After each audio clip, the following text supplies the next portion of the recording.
Welcome to நவனிகாஸ் டிஐவை. இன்றைக்கி நம்ம எண்ணெய் கத்திரிக்காய் குழம்பு எப்படி செய்கிறதுன்னு பார்க்கலாம் வாங்க. இந்த அளவுக்கு புளி எடுத்து ஊற வச்சிடலாம். குழம்பை வறுத்தரைக்க தேவையான பொருட்கள்: 3 டீஸ்பூன் மல்லி, 1 டீஸ்பூன் சீரகம், 1/2 டீஸ்பூன் குருமிளகு. லோ ஃப்ளேமில் வச்சு வறுத்து எடுத்துக்கலாம்.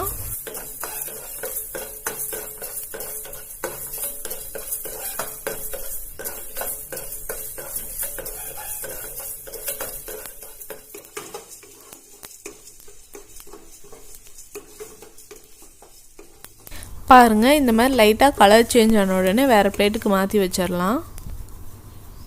அதே பேனில் 1 டேபிள் ஸ்பூன் ஆயில் விட்டுக்கலாம். தோல் உரித்து வச்சுருக்க 20 சின்ன வெங்காயத்தையும் உள்ளே சேர்த்து வதக்கி விட்டுறலாம். சின்ன வெங்காயம் சேர்க்கும்போது குழம்பு இன்னும் நல்லா டேஸ்ட் கொடுக்கும். லைட்டாக கலர் சேஞ்ச் ஆகிற வரை வதக்கி விட்டுறலாம்.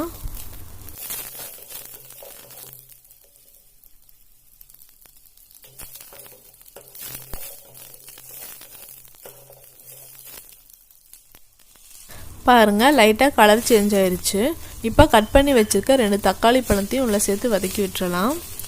சின்ன தக்காளி பழம்னா 2 எடுத்துக்கலாம், பெருசுனா 1 போதும். இப்போ துருவி வச்சுருக்க 2 டேபிள் ஸ்பூன் தேங்காயும் உள்ளே சேர்த்துட்டு ஸ்டவ்வை ஆஃப் பண்ணிடலாம். இதை அப்படியே ஆற விட்டுறலாம். ஆறினதுக்கப்புறம் வறுத்தெடுத்து வச்சுருக்க கொத்தமல்லி சீரகத்தையும் இதோடு சேர்த்து அரைச்சி எடுத்துக்கலாம். பாருங்கள், கத்திரிக்காயை இந்த மாதிரி கட் பண்ணி எடுத்துக்கோங்க. எண்ணெய் கத்திரிக்காய் குழம்புக்கு இந்த மாதிரி கட் பண்ணால் தான் நல்லாயிருக்கும்.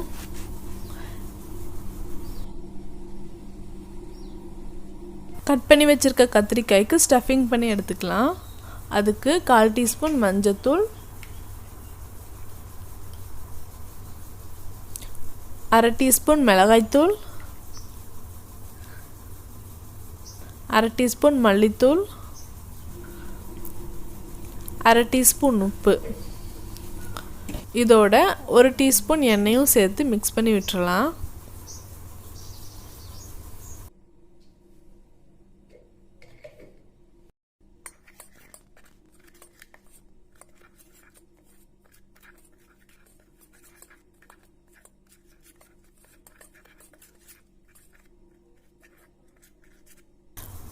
பாருங்கள், நல்லா மிக்ஸ் பண்ணி எடுத்தாச்சு. இப்போ கட் பண்ணி வச்சுருக்க கத்திரிக்காய்க்குள்ளே இந்த மசாலாவையும் உள்ளே தடவி விட்டுறலாம்.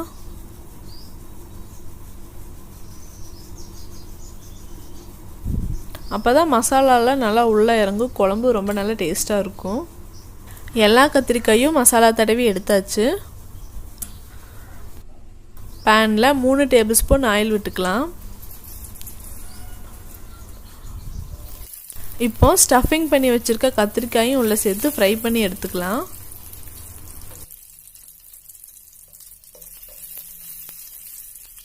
மீடியம் ஃப்ளேம்லேயே வச்சு ஃப்ரை பண்ணி எடுத்துக்கலாம்.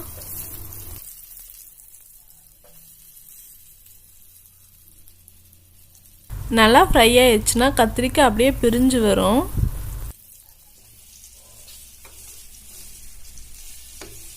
நல்லா ஃப்ரை ஆயிடுச்சு. இதை அப்படியே வேறு பிளேட்டில் மாற்றி வச்சிடலாம்.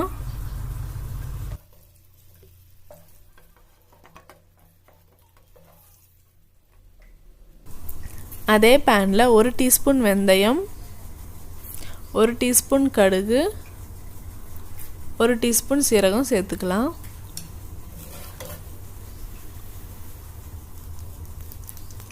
அதோட ஒரு பெரிய வெங்காயத்தையும் பொடியாக கட் பண்ணி வச்சுருக்கேன், அதையும் உள்ளே சேர்த்து வதக்கி விட்டுறலாம்.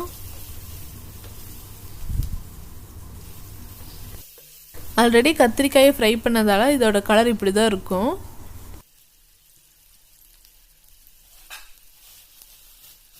ஒரு கொத்து கருவேப்பிலையும் உள்ளே சேர்த்து வதக்கி விட்டுறலாம்.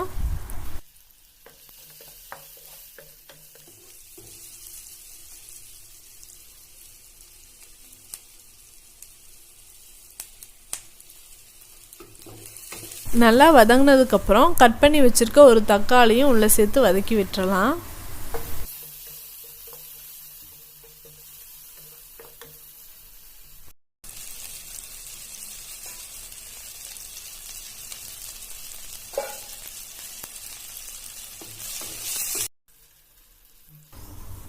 ஒரு டீஸ்பூன் மிளகாய்த்தூள், 1/4 டீஸ்பூன் மஞ்சத்தூள், 1 டீஸ்பூன் மல்லித்தூள், 1/2 டீஸ்பூன் கரம் மசாலா தூள் இதெல்லாம் சேர்த்து நல்லா வதக்கி விட்டுறலாம். அந்த பச்சை வாசம் போகிற வரைக்கும் வதக்கி விடணும். நல்லா வதங்கினதுக்கப்புறம் வறுத்து அரைச்சி வச்சுருக்க வெங்காயம் தக்காளியும் உள்ளே சேர்த்து வதக்கி விட்டுறலாம். தேவையான அளவு தண்ணி சேர்த்துக்குங்க.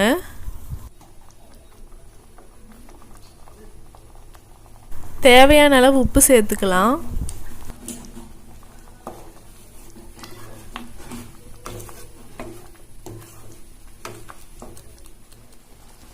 ரெண்டு நிமிஷம் அப்படியே மூடி வச்சிடலாம். குக் ஆகிட்டு இருக்கட்டும். 5லேருந்து 10 பல் பூண்டு எடுத்து தட்டி எடுத்துக்கலாம்.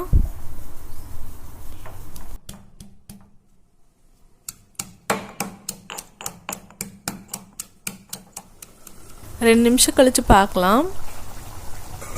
நல்லா கொதிச்சிட்ருக்கு. இப்போ தட்டி எடுத்து வச்சுருக்க பூண்டையும் உள்ளே சேர்த்து கிளறி விட்டுறலாம். இந்த மாதிரி பூண்டை தட்டி இப்போ சேர்க்கும்போது குழம்பு டேஸ்ட் இன்னும் ரொம்ப நல்லாயிருக்கும்.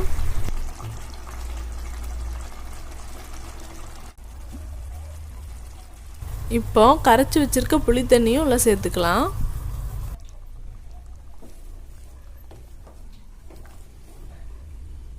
உப்பு பத்தலை, அதனால இன்னும் கொஞ்சம் உப்பு சேர்த்துக்கலாம்.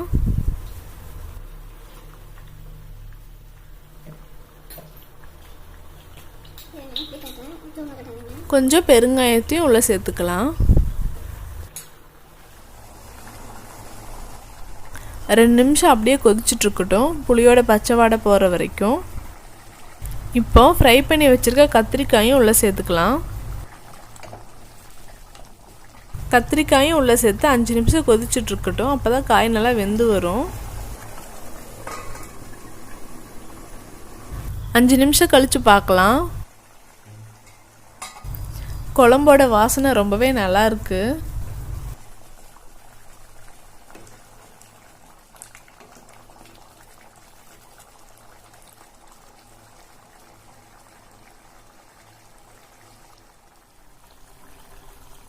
லாஸ்ட்டாக மல்லித்தலை சேர்த்துக்கலாம்.